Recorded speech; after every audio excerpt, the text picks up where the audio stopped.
मैं माँ भुवनेश्वरी से ज्योतिष एंड वास्तु संस्थान से एज ए दिव्यांशी ज्योतिषाचार्य एज अ पॉडकास्ट फिलर मैं आपका इस पॉडकास्ट को एक विशेष पॉडकास्ट पे माँ भुवनेश्वरी इंदौर सिटी में आपका स्वागत करती हूँ। बहुत बहुत धन्यवाद।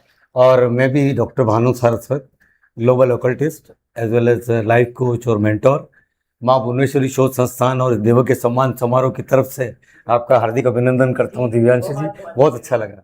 जी बताएं। सर, मैं चाहूंगी आप छोटे से इस विशेष पॉडकास्ट में ऐसी कुछ विशेष बातें बताएं जो लोगों के मन में भ्रम है या लोग भटके हुए हैं या उनको ये नहीं समझ में आ रहा कि किस तरीके से हम अपनी राह बनाएं। तो थोड़ा सा आप अपनी टिप्पणी से या अपनी नॉलेज से उनको मार्गदर्शन दीजिए। तो मैं पहले शुरुआत करना चाहूंगी। सर, आप एक लाइफ कोच हैं जो आप लड़कियों से लेकर यंग गर्ल्स के लेकर नारियों को लेकर और भी ऐसी बहुत सारे विद्वानों को आप मार्गदर्शन करते हैं। तो जो लाइफ कोच की जो जर्नी मैं आपकी समझ पाऊं, और मेरा पहला प्रश्न आपको लेकर है, जैसे आप कॉर्पोरेट सेक्टर पे काम करते हैं जी। कॉर्पोरेट सेक्टर देखा जाए तो बहुत इजी साउंड करता है लेकिन उतना ही अंदर क्रिटिकल है। Very very right. ठीक है, तो मैं समझना चाहूंगी कि ज्योतिष के रूप में आप वहाँ लोगों का लाइफ कैसे डिजाइन करते हैं, कैसे उन्हें एक लाइफ का डिफरेंट वे ऑफ मार्क देते हैं। तो मैं उस पर आपकी टिप्पणी लेना चाहूंगी। देखिए, आपने जनरली देखा होगा कि नॉर्मली हम कॉर्पोरेट सेक्टर में जब बात करते हैं, चाहे मैं हूं चाहे आप हों या कोई भी, तो नॉर्मली बात क्या करते हैं, अरे मैं ज्योतिष को नहीं मानता, मैं ओकल्टिस्ट को नहीं मानता है। और सच्चाई ये है, मतलब माफ कीजिएगा किसी कॉर्पोरेट वाले को बुरा लगे तो, लेकिन हकीकत ये को अकेले में आकर के मुझे आपसे मिलना और अकेले में आकर के वो सवाल करते हैं, हम जो रेमेडी बताते हैं उसको करते भी हैं। खैर एनीवे, ये सामान्य सी बात है, सबका विश्वास किसी चीज पे, जब वो रिजल्ट देखते हैं उसके बाद वो कहते हैं चमत्कार को नमस्कार की बात नहीं है। लोग आज की डेट में ज्योतिषों को मानते तो हैं, उनसे कंसल्टेशन के साथ साथ काउंसलिंग भी लेते हैं, बिल्कुल, पर वो उनको एप्रिसिएशन नहीं देते जी। इसीलिए मैंने अपना इसमें यूनिक, आप इसको कंसेप्ट बोल सकते हैं कि एस्ट्रोलॉजी के साथ साथ मैंने लाइफ कोच और दोनों को कंबाइन कर दिया।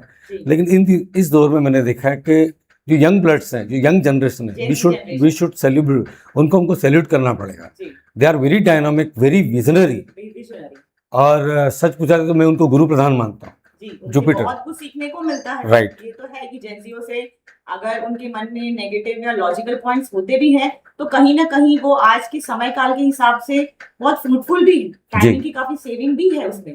आपका क्या मानना है? और हकीकत ये कि मदर फादर जब आते हैं, जब वो अपने बच्चों के साथ आते हैं, कॉर्पोरेट सेक्टर के बच्चे आते हैं, मदर फादर के स्टेटमेंट्स उनसे अलग मिलता हूँ, मैं बच्चों से अलग मिलता हूँ, स्पेशली सिंगल चाइल्ड्स के लिए। तो उनको लगता है कि आप इसको ये समझाओ, आप इसको, मेरे को लगता है, सच बताऊँ आपको, थोड़ा हंसी आएगी कि मुझे लगता है पेरेंट्स को समझाने की जरूरत ज़्यादा है। बिकॉज वो आते हैं, बच्चा आ रहा है, मैं करियर बनाऊंगा या बनाऊंगी, मैं अपने फादर के लिए करूँगा, अपने पेरेंट्स के लिए करना चाहती हूँ। मैं, मतलब आप सोचिए इंटरनली उस बच्चे का कनेक्शन अपने पेरेंट्स के साथ कितना तगड़ा है, लेकिन चूंकि जनरेशन गैप के कारण, उनकी थॉट प्रोसेस के कारण, मेरा समाज क्या कहेगा, मेरा वो क्या कहेगा, उसके लिए वो आर्ग्यूमेंट करते हो तो उनको लगता है हमारा बच्चा हमारे कंट्रोल में नहीं। मैं उन पेरेंट्स को एक बात बोलना चाहूँगा, उन बच्चों के पहले आप अपने बच्चों से प्यार करते हैं, इस दुनिया में आप उनको लेके आए, समाज के लिए लेके नहीं आए, आप उनको संस्कार दीजिए, लेकिन उन पर ये मत थोपिए कि तेरा अगर ये नहीं होगा तो समाज वाले क्या कहेंगे, रिश्तेदार क्या। आपने रिश्तेदारों के लिए बच्चे को पैदा किया, तो सीधा बोलिए ना कि आप ज़्यादा प्यार अपने बच्चों से नहीं करते हो, समाज से करते हो, तो बच्चों को इस गलत में मत रखो। देखो, मेरा मानना है, हर पेरेंट्स की इच्छा है, हर पेरेंट, मेरी भी इच्छा है कि मेरे चाइल्ड या मेरे बच्चे की ऊपर दुनिया ट्रस्ट करे, राइट। हर पेरेंट्स की मेरी तरह इच्छा है कि वो अपने बच्चे के, वो उनका बच्चा जो करे उस पर दुनिया या समाज ट्रस्ट करे।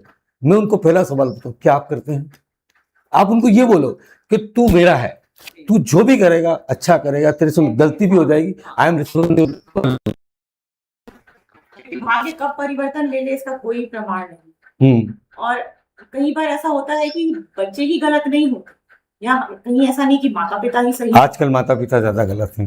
थोड़ा माता पिता उनकी भावनाओं को समझने में थोड़ा सा मात खा रहे हैं, तो उनके बीच का जो कोलैबोरेशन होता है सर, ज्योतिष को लेके या लॉजिकल वे पे आप उसकी लाइफ में डिजाइन करते हैं जी। तो सर, आप मुझे और इसी चीज को बताइए कि ज्योतिष को लेके ये प्रैक्टिकल जनरेशंस या कॉर्पोरेट लाइफ या उनके पेरेंशियल माइंडसेट को आप किस रूप से चेंज कर पाते हैं? मुझे बच्चों को चेंज करने की जरूरत नहीं पड़ती, बिकॉज सच पूछा जाए तो भले आज के बच्चे मॉडर्न और काफ़ी एक्साइटेड और मोड में आते हैं, लेकिन मुझे लगता है वो ज़्यादा बड़े ओकल्टिस्ट हैं जो सच में इस चीज़ को समझते हैं। दे अंधभक्त नहीं है, they are logical and they are true occultist. तो उनके पेरेंट्स से ज़्यादा ओकल्टिस्ट बच्चे लगते हैं, तो उनको समझाना बड़ी बात नहीं है। पेरेंट्स को समझाना पड़ता है, उनको याद दिलाना पड़ता है कि he is your son, your society is not your वो। तो दोनों का कॉम्बिनेशन मिलकर जब किसी पेरेंट्स जब उसके बच्चे के साथ में लगते हैं कि नहीं सर आपने बोला है हम इसकी शादी नहीं करेंगे या हम इसके करियर में इसको बाहर जाने से नहीं रोकेंगे, मैं सच बोलता हूँ मुझे लगता है कि I did my job and it give me immense satisfaction.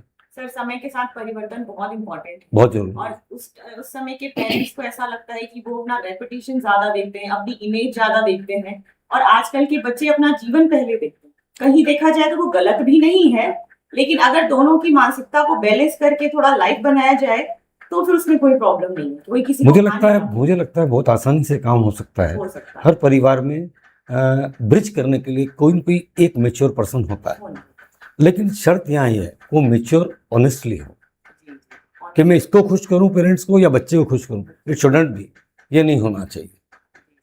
तो आप देखिएगा बहुत अच्छे, और ऐसा नहीं है कि मैं खाली ये किताबी बातें बोल रहा हूँ या मैं खाली बोल रहा हूँ इसके लिए पॉपुलरिटी कॉन्टेस्ट विन करने के लिए, because I am not here to win any popularity contest. इस ओकल्ट में मैं पॉपुलरिटी कॉन्टेस्ट के लिए आया भी नहीं हूँ, लेकिन मुझे अच्छा लगता है जब दोनों पेरेंट्स मिलकर एक साथ करते हैं। तो बच्चा अलग आपको थैंक्स बोलता है, वो अलग बोलता है, लेकिन असली थैंक्स को हम आने वाली नई जनरेशन को एक वो चीज़ देके जा रहे हैं कि वो अपने बच्चों के साथ में उनकी करियर कोऑर्डिनेशन के साथ करेंगे। हमें नहीं भूलना चाहिए कि राहु की सेंचुरी है, राहु काल की सेंचुरी। आने वाली सेंचुरी में आप अपने बच्चों को घर में या उनको स्टक करके स्ट्रॉन्ग नहीं बना पाओगे। आप कितने साल हो उनके साथ में, आप कितने वर्ष तक उनके साथ में, आपके बाद में आपके बच्चे ही आपको रिप्रेजेंट करेंगे। आप चाहेंगे कि आपके बच्चे कमजोर रिप्रेजेंटेटिव के रूप में सामना करें दुनिया का? क्या ये जनरेशन या ये लोग मिसअंडरस्टूड होके नाजायज फायदा भी उठा सकते हैं? मेरा मानना है कि अगर आपने बच्चे को बोल दिया ना, चाहे जैसे आप देखिए आप करियर ओरिएंटेड गर्ल हैं Divyanshi, why you are here, you know, आप यहाँ क्यों हैं? क्योंकि आपके पेरेंट्स को ट्रस्ट है। आप बच्चे को बोलो मुझे तुझ पे पूरा भरोसा है, लेकिन वो ट्रस्ट आपको होना पड़ेगा क्योंकि आप वो चीज कभी नहीं दे सकते जो आपके पास नहीं है। अगर आपको आप उनको बोलिए मुझे तुझ पे ट्रस्ट है बेटा, चाहे लड़का हो लड़की, मुझे आप पे ट्रस्ट है, विश्वास कीजिएगा इंटरनल सबकॉन्शियस माइंड में उसकी बात होती है, कभी वो चाह के भी गलत राह पे नहीं जाएगा। तो मैक्सिमम काम तो घर से ही हो जाएगा कि नहीं तू जो चाहेगा, तू जो चाहेगी मैं करूंगा। I am don't worry about the society, I will take care of them, you just carry on. Support बहुत बहुत इंपॉर्टेंट रोल लगता है लोगों की लाइफ। जी, ये विशेष बातें जो अभी की जनरेशन्स को लेके, कॉम्बिनेशंस को लेके, मोस्टली लोग जेंजी को लॉजिकल बोलते हैं, लेकिन आपने एक डिफरेंट पॉइंट ऑफ व्यू दिया है कि इनके लॉजिक के साथ साथ इनकी मेहनत और इनकी लगन भी इनको अगर आगे बढ़ा रही है और किसी का नुकसान नहीं कर रही है तो ये बुरे नहीं। और अच्छा अच्छी बात है ये बच्चे इतने दिल के अच्छे हैं कि इन्होंने ऐसे ऐसे नाम दिए हुए हैं, जैसे मेरे को बोलते हैं वो कि आप हमारे गुरु मित्र हो।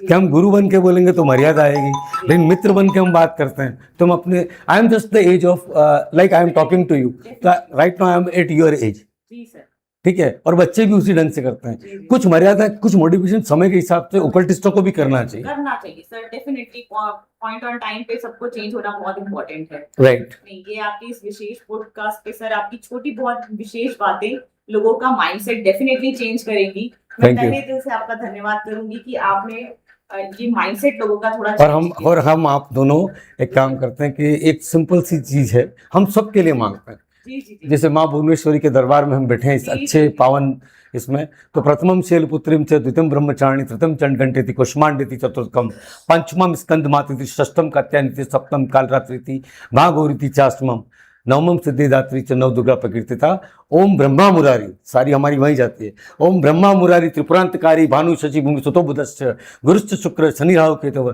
सर्वे ग्रह शांति कर भवन्तु। और गीता के क्षमा याचना के साथ में आने वाली जनरेशन और हम सब की विजय कामना के लिए पहले क्षमा मांगते हैं, उसके बाद विजय का करके हम सब मिलकर करते हैं कि तस्मात् प्रणिधाय कायम प्रसादे त्वाम मीश मीडियम पितेव पुत्रस्य सखेव सख्यु प्रिय प्रहार्ति देव सोडुम यत्र योगेश्वर कृष्णो यत्र पार्थो धनुर्धर तत्र श्री विजयो भूति ध्रुवा नीति।